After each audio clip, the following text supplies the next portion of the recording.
almost live from the Herbert I. Greenberg Studios at WHIG. It's Up Late with Sam Bass. Thank you, Scott Smith. Good evening and welcome to the show. Hey, I want to thank our presenting sponsor, First Class Real Estate Triangle East. They do a great job. I want to thank them and the whole team. You know, this may be a second-class show, but they are a first-class organization.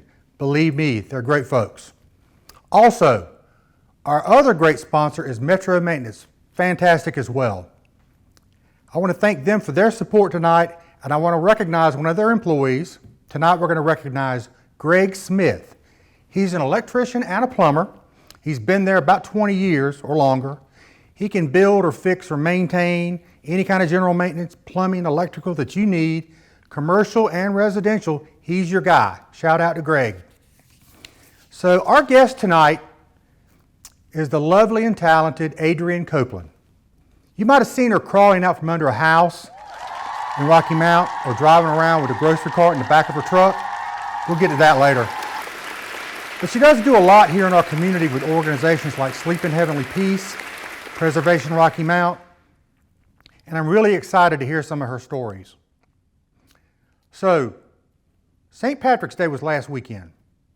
And since St. Patrick was the patron saint of Ireland, I am foregoing my usual bourbon and I'm swapping out for whiskey instead. This is not Irish whiskey.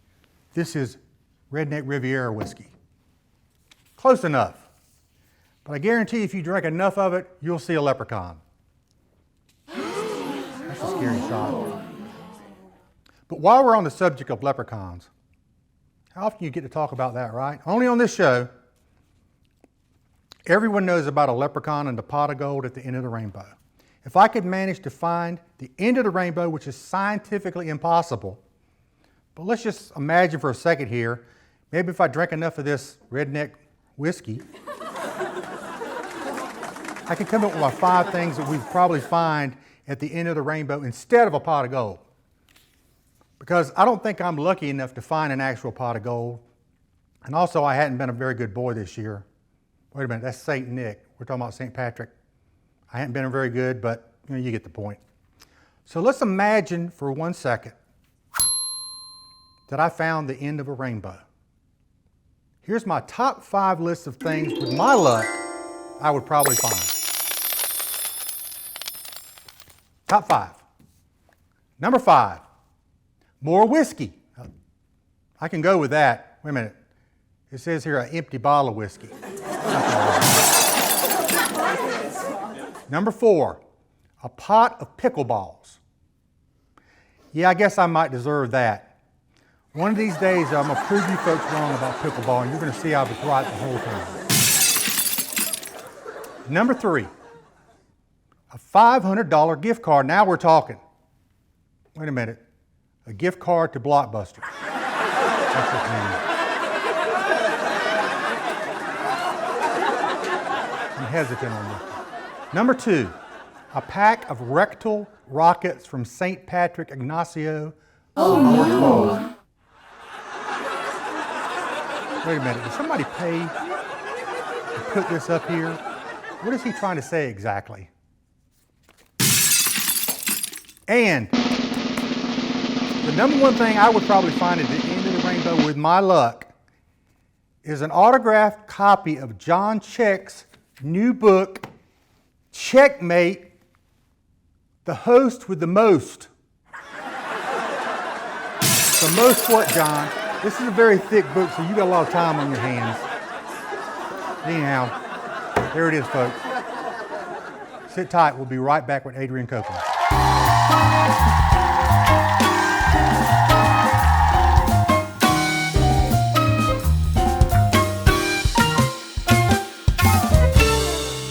First Class Real Estate Triangle East. When buying or selling a property, think of us first.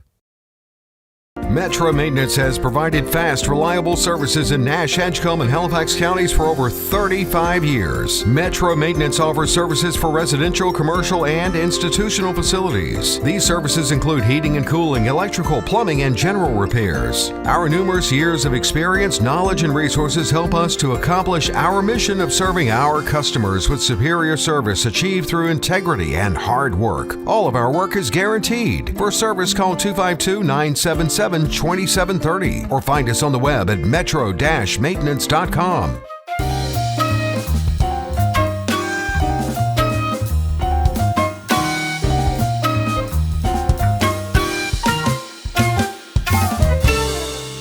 We're back, and as promised, Adrienne Copland is in the house. First of all, I want to say congratulations. You just recently got married, correct? I did, got married. Third time's a charm. But That's what they say. love of my life. Good. So happy. At least for now. Yeah. For now. I'm just kidding. No, Kidding. you're not. Kidding. Was it a big ceremony? Did you guys have a big church Oh, wedding? no. We ran away. We went to South Carolina, eloped. It's actually easier to get married in South Carolina than it is Really? North Carolina. Yeah. Yeah, that's the funny thing, because my parents actually they ran off to, what was it, Dillon, South Carolina, where everybody used to go to? Where did you go? We went to Mount Pleasant, just Okay. outside Charleston. Okay, well, that's pretty cool. It So how did you meet this very lucky young man? Well, I've actually known him for several years. You know, we've been friends. He worked with my brother-in-law for 20, 30 years, something like that. So we've been hanging out, been friends for several years, and then started hanging out more, and feelings developed, you know? Although I think he's been in love with me. Like everybody else. Well, congratulations. Thank you. Take a drink. So we're going to move on. So I know one thing you do. You restore a lot of historic homes. I do. Tell me about it. How'd you get going doing that? Oh, well, first off, it's easier to do the historic homes because they're old and they're dumps and they're usually in terrible parts of town. Nobody wants them. So you can save a lot of money doing them that way. But I've always loved the old historic houses, you know. They're built for beauty and proportion and light and air, and all the new stuff is just soulless. I don't like it. Yeah, it's all cookie cutter type Yeah, stuff. it's just So sheetrock boxes. where did you learn your craft of how to do this kind of thing? Well, you know, a lot of YouTube tutorials. Yeah, no. Well, I did that, but I went to Edgecombe Community College when they had that Historic Preservation Trades program and learned a lot. I had never used a drill or anything, and I took all these classes there, and now I got my own tool shop. I got all kinds of stuff. And I know you've got like a YouTube page and everything out there. I do. Where you're showing a lot of stuff you do. That's right. Adrienne loves old houses. That's it. Like and subscribe. Just like Up Late with Sam Bass, like and subscribe. Like and subscribe. So, when you first start a new project on a house, what's the first thing you do? Okay. Well, first off, I'm going in and I'm going underneath it and I'm going in the attic, all the scary places. People are like, what are you doing? Like, that's where you find all the stuff that's going to be wrong with it.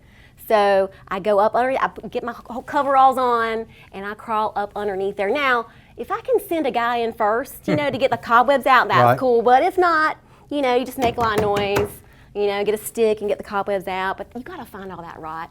And you got to find all the cool stuff that's been left under there. Well, have you ever come face to face with like a possum or something under there? No, lots of dead ones, Yeah. dead cats, Oh. dead possums, snake Wow. skins, rats. Oh, so many squirrels and dead rats and birds. So many. That's dead terrible. ones, yeah. So, what's some of the cool stuff you found either under a house or in an attic? Well, you mentioned rectal rockets. I mentioned that? You did. We were, oh my gosh, we were actually taking a tour of the Redmond Shackelford house in Tarboro, and up in that attic, I'm telling you, it's a whole case of Victorian, we called them butt plugs, but like assorted sizes. I don't know. I don't want to know, but they were up there.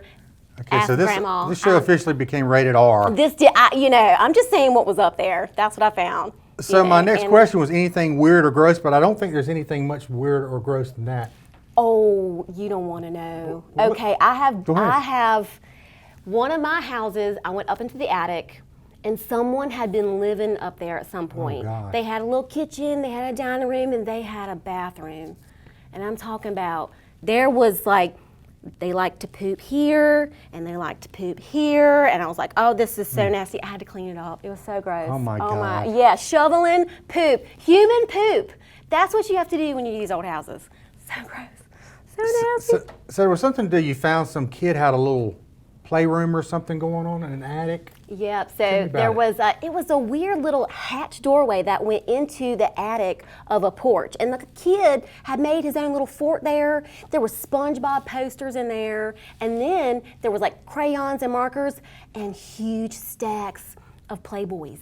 Like he stole his dad's it might have been Grandpa's Playboys. Because they were like they're in like Wow. black and white. They were from like the 70s or something. Did you bring any with you? Hell no, I was like, that's the DNA room. I didn't We were going to get them for research purposes. but, for research. They went in the dumpster. Oh, that is crazy. it's nasty. So you talked about going into a crawl space. Yeah. You don't mind doing it? I don't mind doing it. Well, okay, look, I've been burned too many times by things that were missed by inspectors. They crawl under there. I had one guy say, listen, I'm a fat guy and I can't fit in that part of the house. It'll probably be okay. It won't okay. Whole floor was rotten through. So when it's your money, you gotta like get brave and get up under there. Well, there's a lot of grown men that would rather be stuck in the eye with a needle than go in there. There's a lot of men who are like, I ain't going in there. I don't have to. Yeah, my realtor, Mike Allen, he's scared. He wouldn't do it. Sorry about that, Mike. Sorry, Mike, not really though. So what's the oldest house you've restored? I focus on 1910s. That's like my jam. I like those houses. I like the architecture. I like how they had kitchens and bathrooms, and so that's where I stick. And honestly, those are the ones that are all in Rocky Mount. That was our boom years, so that's what you're going to find here. And so I saw that you did restore a house that was built in 1799. Is that right? I did. I went in it. I was called in on a consult to see if the house could be saved or not, and it could have been. It was so cool. It was. I crawled up underneath that. First thing I went underneath that one, and y'all, the timbers were like 16 by 18. Wow. You could still see the axe marks on them. And the cool thing is when they laid out these houses, they would create each beam for a specific area under the house, and they would like notch them with little Roman numerals, 1, 2, 3. Wow. And so you could find those little markings on there and see where they laid them out. Oh, it was so cool. That is awesome. So I'm going to change subjects a little bit now.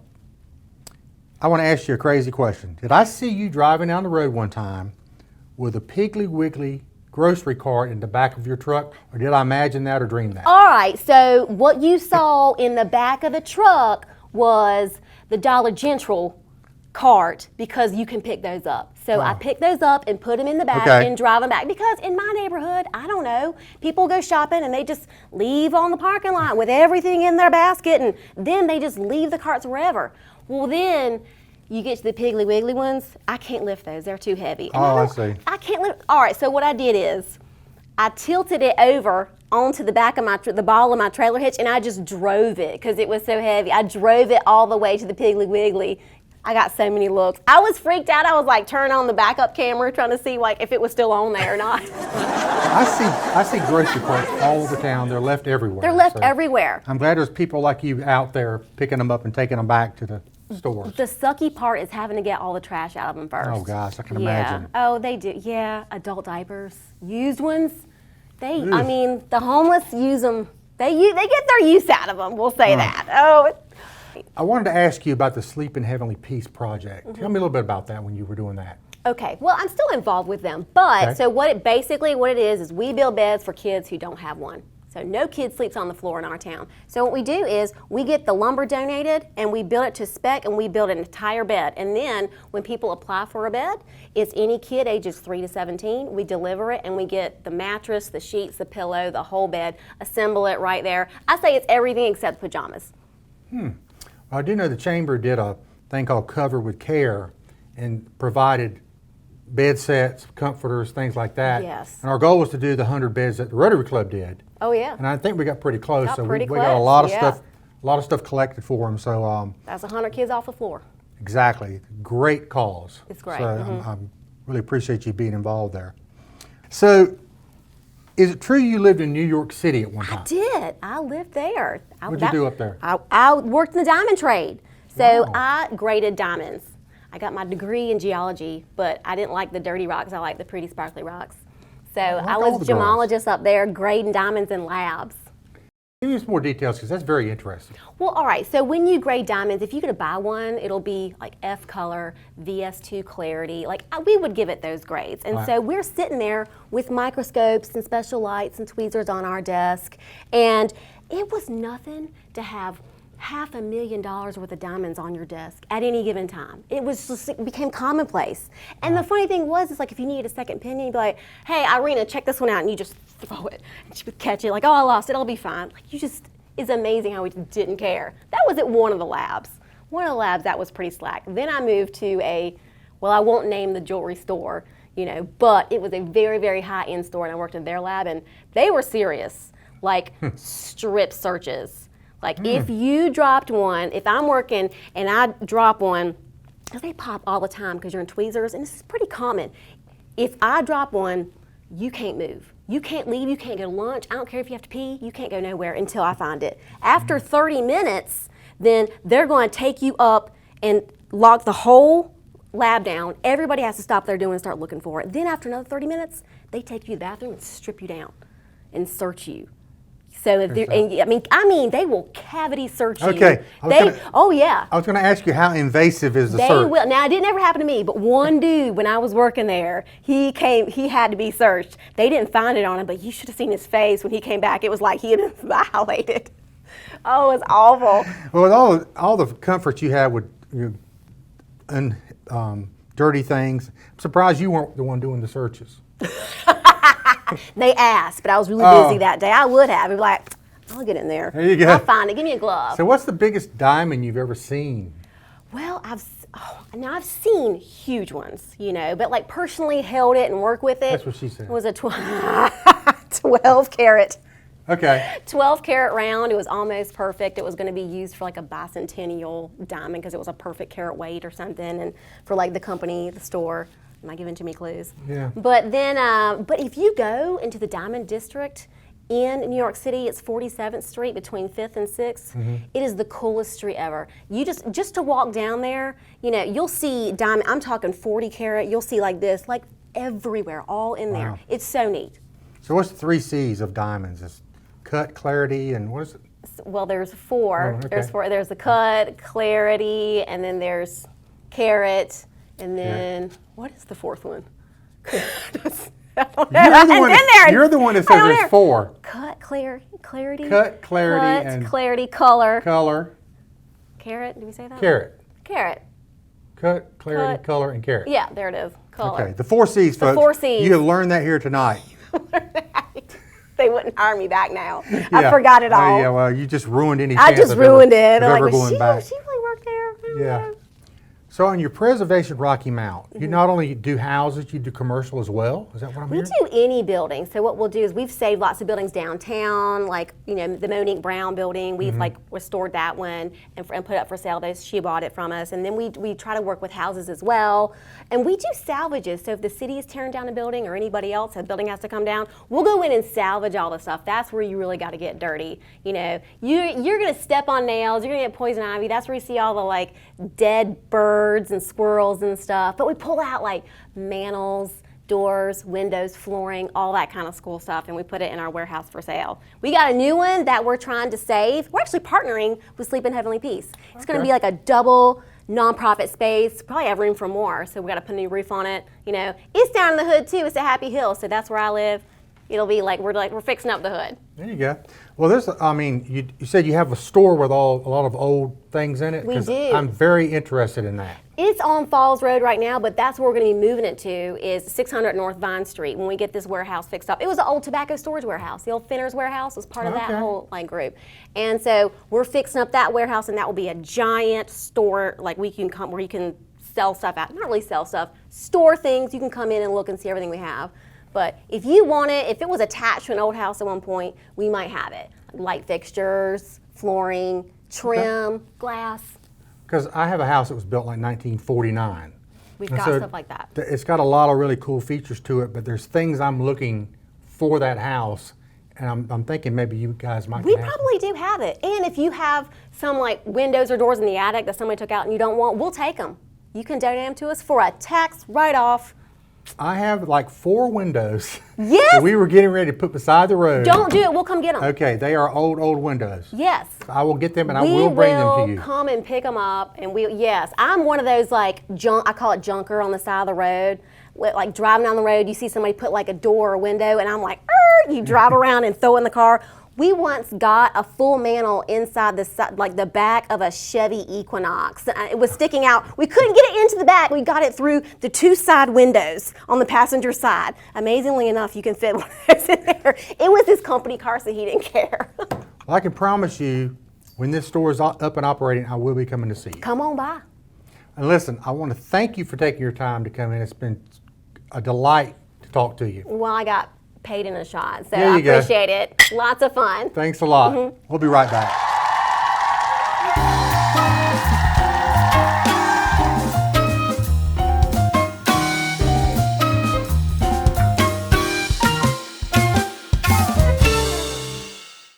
Metro Maintenance has provided fast, reliable services in Nash, Edgecombe, and Halifax counties for over 35 years. Metro Maintenance offers services for residential, commercial, and institutional facilities. These services include heating and cooling, electrical, plumbing, and general repairs. Our numerous years of experience, knowledge, and resources help us to accomplish our mission of serving our customers with superior service achieved through integrity and hard work. All of our work is guaranteed. For service, call 252-977-2730 or find us on the web at metro-maintenance.com. First Class Real Estate Triangle East.